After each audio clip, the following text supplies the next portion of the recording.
समझाते हैं किसी त्रिभुज में अगर मध्य बिंदु दिया हो तो उसकी शीर्ष के निर्देशांक कैसे निकाले जाते हैं। आज ये मोस्ट इम्पोर्टेंट क्लास 10 के लिए बच्चे हैं जो समझ लेंगे तो कभी कभी शीर्ष के निर्देशांक दे देता है, मध्य बिंदु निकालना रहता है, कभी मध्य बिंदु त्रिभुज में दे देता है, शीर्ष के निर्देशांक निकालना रहता है। तो आइए समझ लेते हैं, अब फिर उसके बाद दोबारा भूलेंगे नहीं। किसी त्रिभुज के भुजाओं के मध्य बिंदु के निर्देशांक 1, 1, 2, 3 और 4, 1 दिया तो उसके निर्देशांक जब भी देखिए एक त्रिभुज बना लीजिए और त्रिभुज बनाने के बाद x1 y1 x2 y2 और x3 y3 ABC त्रिभुज के निर्देशांक होते हैं। अगर मध्य बिंदु निकालना है तो x1 और x2 को जोड़कर भाग दे देंगे, फिर y1 + y2 को जोड़कर 2 का भाग दे देंगे तो मध्य बिंदु के निर्देशांक बन जाता है। इस तरह के निर्देशांक तीनों भुजाओं त्रिभुज में तीनों भुजाओं के मध्य बिंदु के निर्देशांक क्या करते हैं, निकाल लेते हैं। अब हमारा मध्य त्रिभुज के भुजाओं के मध्य बिंदु के निर्देशांक दिया है, क्योंकि इस मध्य बिंदु के निर्देशांक इसका मान 1 और इसका मान 1 दिया है और यहाँ पर 2 का मान 3 इसका मान दे दिया है। इस बिंदु के B और C का 2 और क्या दिया है 3, ये इस बिंदु के निर्देशांक हो गया। 4 का मान 1 इस बिंदु के निर्देशांक। किसी भी बिंदु के निर्देशांक आप कहीं पर भी मान सकते हैं, ये जरूरी नहीं है इसमें मध्य बिंदु के निर्देशांक कैसे निकलते हैं, दोनों भुजाओं के जोड़ देते हैं, उसमें 2 का भाग दे देते हैं। इतना समझ गए। इसमें क्या करेंगे, अब एक x1 + x2/2 1 से गुणा करेंगे तो यहाँ पर देखिए x मध्य बिंदु के निर्देशांक x1 + x2/2 y1 + y2/2 इस बिंदु के निर्देशांक दिया 1 का 1। अब इसका तुलना क्या करेंगे, इसका इस बराबर 1 के कर लेंगे y1 + y2/2, इसका y से तुलना कर लेंगे। बिंदु के निर्देशांक हमेशा पहला x होता है, दूसरा y होता है, आप जानते हैं। इसी तरह से इसका भी इससे तुलना कर लेंगे, इसका इससे और y का y से कर लेंगे, x का x से y का y से।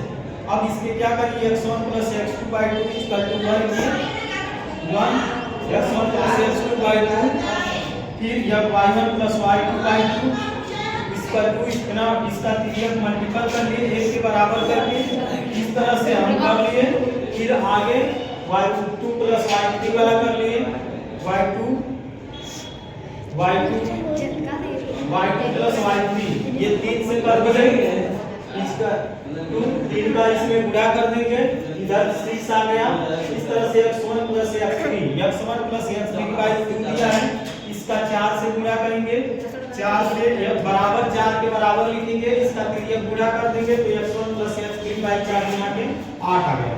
ऐसे हम मान y1 + y2 y1 + y3/2 इसका तुलना 1 से करेंगे, ये x है ये y इसका 2 का इसमें गुणा कर देंगे तो ये आ गया। इतना तक समझ गए। अब समीकरण 1, 2 और 5 ये समीकरण बना लिए। समीकरण 1,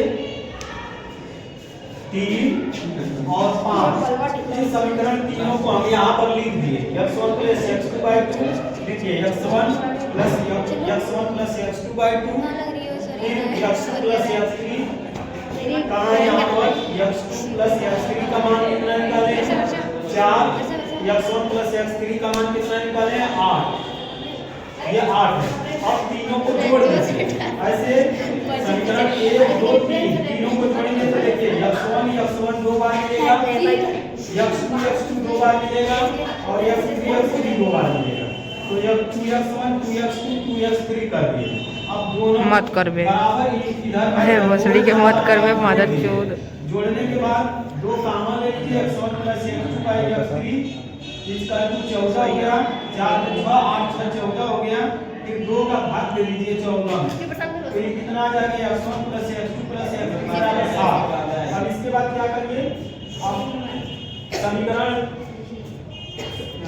7 8 का मान समीकरण 9 में रखने पर अब समीकरण ये देखिए, इसको क्या करेंगे, x2 का मान किसी का भी मान हम निकाल सकते हैं। तो हम क्या किए, x1 को रहने दिए, x2 को उधर लेकर चले। फिर देखिए इसको x3 को यहीं रहने दीजिए, फिर x2 को इधर लेकर चले। अब समीकरण इसको बना लिए 7 और इसको बना लिए 8 और समीकरण 7 और 8 का मान समीकरण 9 में रख दीजिए। जब रखेंगे यहाँ पर x1 की जगह क्या मान निकालेंगे? x1 की जगह देखिए 2 माइनस x2 रख दिए, x2 को रहने दीजिए, x3 की जगह क्या निकालें? देखिए 4 माइनस x2, तो 4 माइनस x2 रख दिए यहाँ पर। इसको देखिए x माइनस x2 और प्लस x2 कट जाए, 2 बचा, यहाँ 4 2 6 और माइनस x2, यहाँ पर क्या हो गया? x2 बराबर कितना है? 7, ये 7 के बराबर है। अब इसको सॉल्व करेंगे, 6 को उधर ले गए, माइनस x2 बराबर 7 माइनस 6, माइनस x2 बराबर 1, तो x2 बराबर माइनस 1 आ गया। अब x2 का मान समीकरण 6 और 7 में रख दीजिए, और 7 और 8 में रख दीजिए।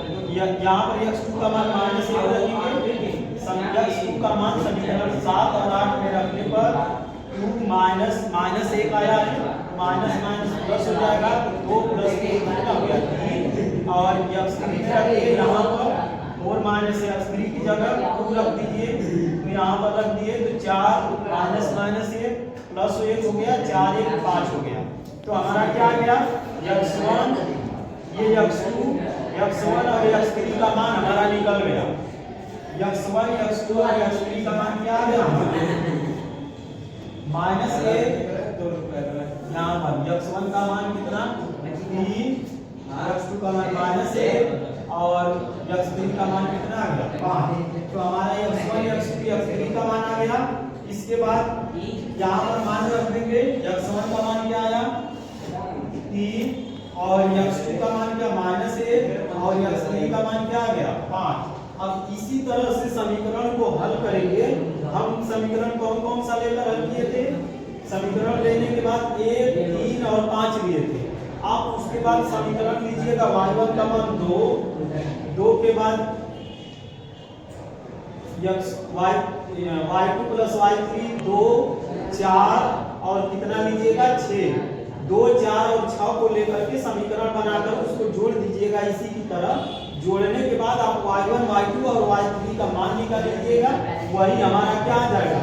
बिंदु आ जाएगा, जो त्रिभुज के शीर्ष के निर्देशांक आ जाएंगे तीनों।